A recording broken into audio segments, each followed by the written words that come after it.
श्री शिवाय नमस्तुभ्यम। हर हर महादेव। आइए भक्तजनों, बाबा की कृपा से 33वें अध्याय का आनंद लेते हैं।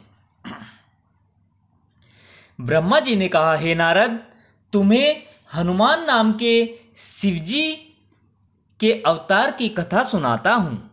उन्हें वानर जाति में शरीर धारण कर रामचंद्र से बड़ा स्नेह किया।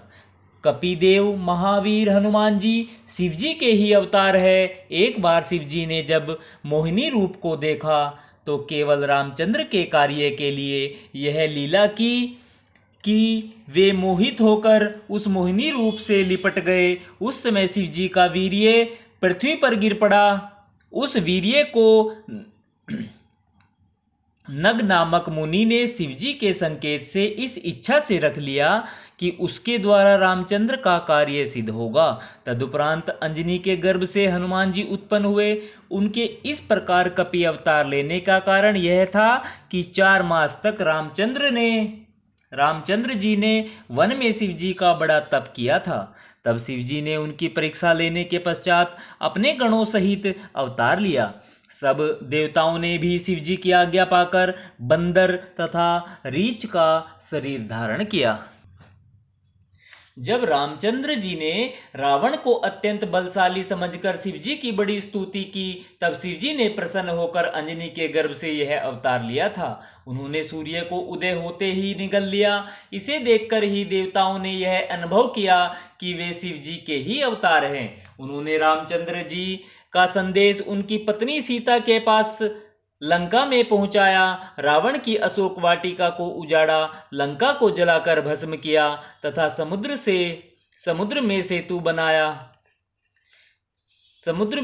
बांधा। जिस समय लक्ष्मण शक्ति के प्रहार से मूर्छित हुए तथा उनकी दशा देखकर रामचंद्र जी को अत्यंत दुख हुआ। हनुमान जी ने औषधि लाकर लक्ष्मण को जीवित किया तथा रामचंद्र जी का दुख दूर किया।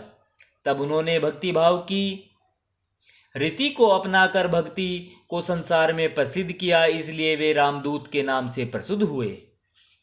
हे नारद, शिवजी ने रामचंद्र के कार्य पूर्ण करने के लिए ही हनुमान का अवतार लिया था। उन्होंने रावण की भुजा उखाड़कर राम तथा लक्ष्मण को बहुत हर्षित किया। उनकी उपासना में असंख्य पापियों ने मुक्ति प्राप्त की है। यही दशा विष्णु जी की भी है।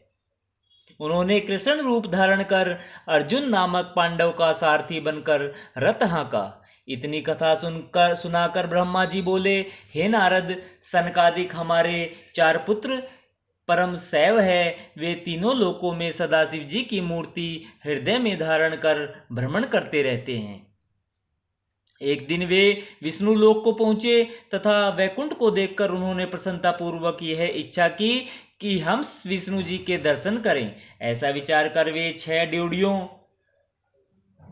ड्योढ़ियां पार कर भीतर चले गए, परंतु 7वीं ड्योढ़ी पर जय एवं विजय नाम के विष्णु जी के गणों ने उन्हें रोक दिया और किसी भी प्रकार भीतर नहीं जाने दिया।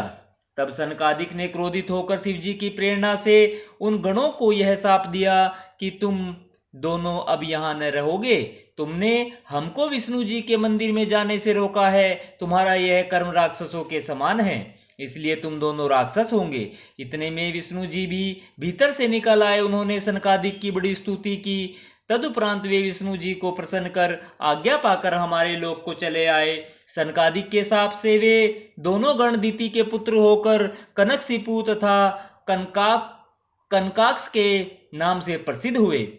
वे ऐसे बलशाली थे कि उन्होंने तुरंत ही तीनों लोकों पर विजय प्राप्त कर ली थी। तब देवताओं की इच्छा के अनुसार विष्णु जी ने वाराह रूप धारण कर कनकाक्ष को मारा तथा नरसिंह अवतार लेकर कनकशिपु का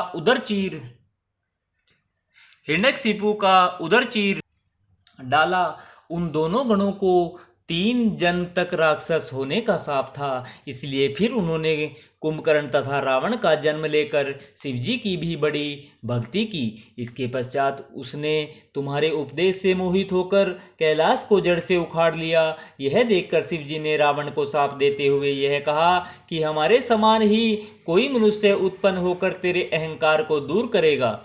हे नारद, शिवजी के शाप के कारण ही दोनों राक्षसों ने कुमार्ग पकड़ा तथा संसार में अनेक उपद्रव किए, तब देवता आदि दुखी होकर विष्णु जी के पास गए और रावण का सब वृत्तांत उनसे कहा। तब विष्णु जी बोले, हे देवताओं, रावण शिव जी का परम भक्त है, उस पर कोई विजय प्राप्त नहीं कर सकता, परंतु हम शिव जी की आज्ञा लेकर मनुष्य का शरीर धारण करेंगे और शिव जी की उपासना कर उन्हीं से बाण प्राप्त करके रावण का वध करेंगे। यह कहकर उन्होंने देवताओं को विदा किया तथा स्वयं मनुष्य रूप धारण करने की इच्छा की।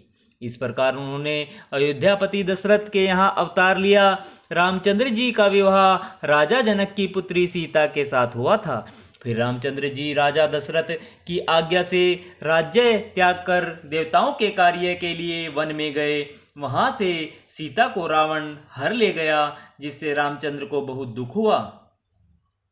तब रामचंद्र जी ने अगस्त्य मुनि से उपदेश ग्रहण कर शिव जी की आराधना की। शिव जी ने प्रसन्न होकर रावण के वध की आज्ञा दी तथा रामचंद्र जी को अपना धनुष बाण दिया। उस धनुष बाण द्वारा रामचंद्र जी ने रावण का वध करके सीता को पुनः प्राप्त किया। श्री शिवाय नमस्तुभ्यं। हर हर महादेव।